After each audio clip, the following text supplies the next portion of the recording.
अपने 50 साल के बाप को उसका सगा बेटा सबके सामने उसको थप्पड़ मारता है और 112 नंबर पर कॉल करके पुलिस को बुलाता है। पुलिस जब वहां आती है और जब पुलिस को ये बात बताई जाती है तो पुलिस को भी यकीन नहीं होता जो इस घर के अंदर हुआ था, और वो सच सामने आता है एक मेडिकल टेस्ट के बाद। नमस्कार, स्वागत है आपका यष्टि क्रिएशन में। ये सच्ची कहानी है उत्तर प्रदेश के अमरोहा जिले की कोतवाली डिडौला की।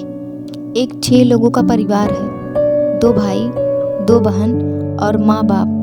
दोनों बड़े बेटे दिल्ली में जॉब करते हैं और अपनी पत्नी के साथ दिल्ली ही रहते हैं। दोनों भाई अपनी पत्नियों के साथ अपने घर अमरोहा आते हैं अपने माँ बाप और बहनों से मिलने। सब खुश हैं, लेकिन जो सबसे छोटी बहन है वो थोड़ा मायूस है, थोड़ा चुप है और किसी से ज़्यादा बात नहीं कर रही है। उस 14 साल की लड़की को इतना चुप देखकर उस लड़की की भाभी ने उससे पूछा, लेकिन उस लड़की ने कुछ नहीं बताया। फिर उन दोनों भाभियों ने अपनी सास से पूछा कि इसको क्या हुआ है। ये पहले तो कूदती उछलती रहती थी, लेकिन अब ये इतनी मायूस सी क्यों रहती है।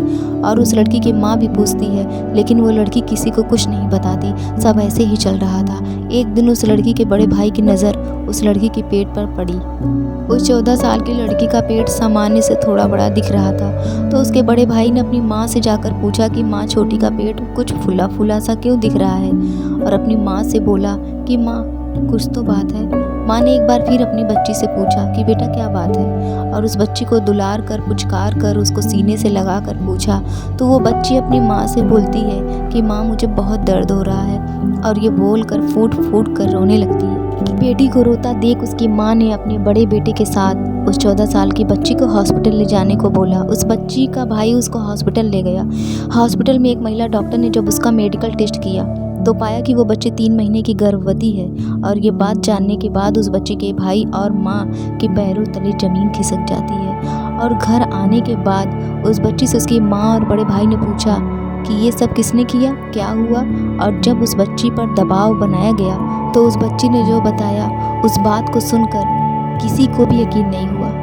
उस बेटी ने बताया कि मेरे साथ मेरे अब्बू पिछले 6 महीने से ऐसा ही घिनौना काम कर रहे हैं। उस बेटी ने बताया कि एक दिन वो नहा कर निकली थी और उस दिन घर पर कोई नहीं था, तो उस बच्ची के बाप ने उसको आपत्तिजनक अवस्था में देख लिया और उसके साथ घिनौना काम करने के लिए उस बच्ची को मारा पीटा और उसको धमकाया जब तक वो बेटी तैयार नहीं हो गई। उसके बाप को जब भी मौका मिलता वो अपनी बेटी के साथ घिनौना काम करता, जिसको उसने कभी गोद में खिलाया होगा। उस बच्ची का बाप उसके साथ बलात्कार किया करता था, रेप करता था, उसको डराता धमकाता था। 6 महीने तक उसका बाप उसके साथ घिनौना काम कर रहा था। वो बच्ची 3 महीने की गर्भवती हो गई। उस बेटी की तकलीफ सुनकर बड़े भाई से बर्दाश्त नहीं हुआ। इधर उसके घर वाले इस बात को घर तक ही रखने को बोल रहे थे, क्योंकि किसी भी समाज में इस तरह की घटना का घट जाना पूरी इंसानियत को शर्मसार करता है। पूरा घर उस बेटी के भाई पर दबाव बनाता रहा, लेकिन उस बेटी के बड़े भाई ने किसी की एक न सुनी और पुलिस को कॉल करके बुलाया और अपने बाप को सबके सामने थप्पड़ मारा और उसको जलील किया। उसका बाप माफ़ी मांग रहा था, बोल रहा था कि मुझे माफ़ कर दो, लेकिन जो उसने किया था उस घटिया काम की माफ़ी नहीं हो सकती और पुलिस उसके बाप को गिरफ्तार कर लेती है। डिडौली थाने के एसएचओ सुनील कुमार मलिक मौके पर अपनी टीम के साथ वहां पहुंच जाते हैं और उस बच्ची को फिर से एक बार मेडिकल टेस्ट कराया जाता है और पता चलता है कि वो लड़की वाकई 3 महीने की गर्भवती है। और उस बेटी से फिर से पूछा जाता है जो उसके साथ हुआ था, तो उस बेटी ने सब कुछ बताया जो उसके साथ घिनौना काम हुआ था।